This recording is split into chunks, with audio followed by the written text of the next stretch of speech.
Hey there, my name's Amanda. I'm a Women Who Explore Ambassador for Northern Colorado, and I also am a trip host for our amazing Women Who Explore adventures all across the globe. I mostly do treks, and so today I'm here to talk to you about strengthening exercises that you can do to prepare for a trek.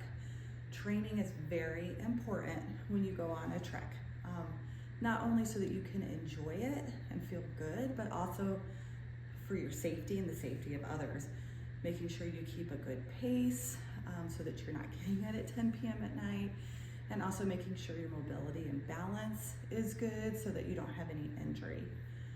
There are lots of workouts and exercises if you Google, so you can do those if you want, or you could do these. I tried to make ones that you could do at home, at the gym, when you're traveling, any time of day. So that's why I have these, but as long as you're training, that's great. It doesn't have to be these. You can Google other workouts if you want. You can do them all together as a strengthening workout, like 3 sets of 10. You can divide them up. You can also do like 1 set of each one and turn it into a HIIT workout. Doesn't matter to me. I have them divided into exercises that help with downhill, uphill, some multiplanar and accessory muscle use, and then some balance exercises. Make sure you're also doing the hiking and walking exercises training schedule that you got, and because that's going to be super important to make sure that you can go those long distances. You can also do the Stairmaster. You can do load carries to make sure that you're strong with that backpack on your back, and some high intensity training, which is going to be super important for those people going from low elevation to high elevation.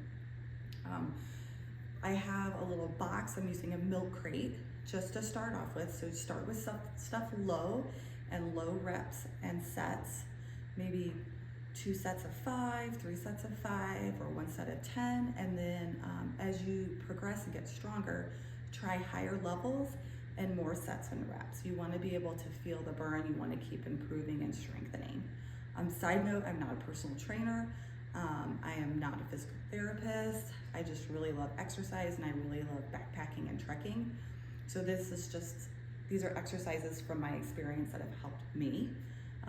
Always consult your doctor before starting a new workout, especially if you're being treated for chronic conditions or if this is something entirely new to you. Also, if you have any pain with any of these exercises, stop them and talk to your doctor. So here we go.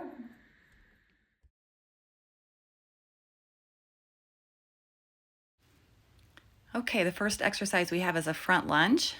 So just step forward and lunge, being careful not to hit that back knee on the ground, making sure you keep your front knee over your foot. You want to keep the knee and foot aligned to protect your knee.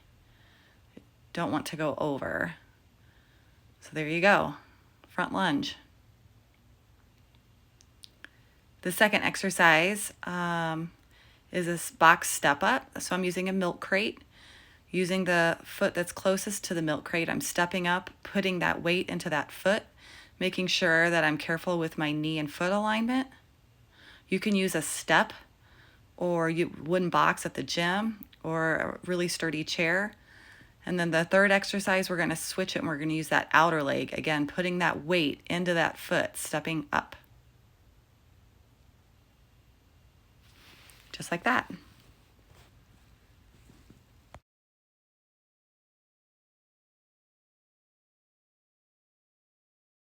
So first exercise for downhill is a heel tap. I'm using a plate. As you can see, you can use a thicker plate. We're just going to tap our heels, getting some downward motion, stretching out those calves. You can also do it on the ground, like if you're in line at the grocery store. You can also do it on a step or a milk crate or a wooden box, whatever it is. You just want some downward motion, stretching out and strengthening those calves. The second workout exercise is a step up, so opposite of the step down. We're going to keep that weight in that upper foot, watching our knee and foot alignment, and just kind of tapping down on the ground. Then we're going to switch and use our outer leg. Again, weight in the leg that's on top of the box and just tapping down gently.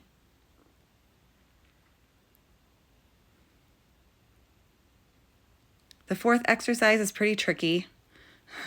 Do the best you can. This first one is not very good, but it's to help with hamstring strength. So don't look at that one.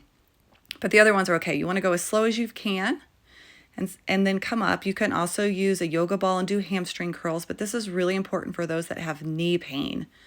Knee pain a lot of times is associated with hamstring strength. There you go.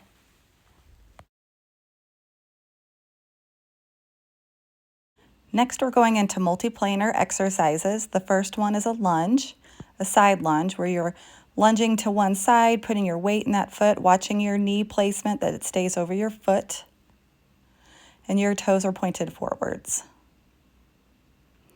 The second exercise are skaters, your opposite fingers to your toe. Just like that, these multiplanar exercises are used for uneven terrain. That's what these are really good for training for. And your last exercise is like the first one where you're lunging, putting that weight in that foot that you're lunging towards, watching your knee placement, but you're lifting your toe.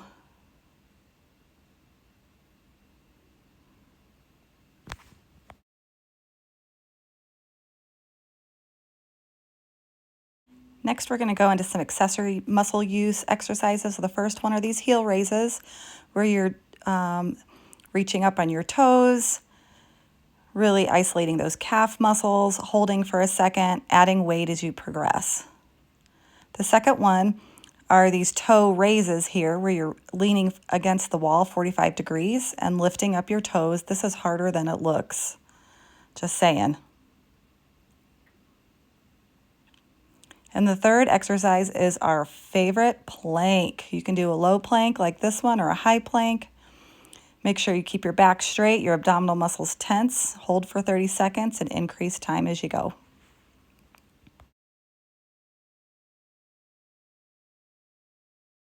Our first exercise for balance is what I call the running man. It's basically like you're running in place, start and then ending with a touch on your knee right there. You can see it. If you need to touch your toe down at any time, do it, and then you're going to switch. And I'll turn to the side so you can see it. So it's up and then touch your knee, up and then touch your knee.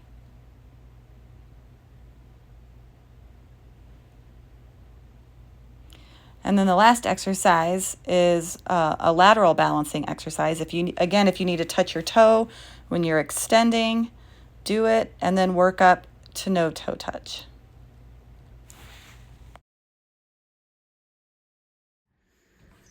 So thanks for joining me. I hope you found this useful.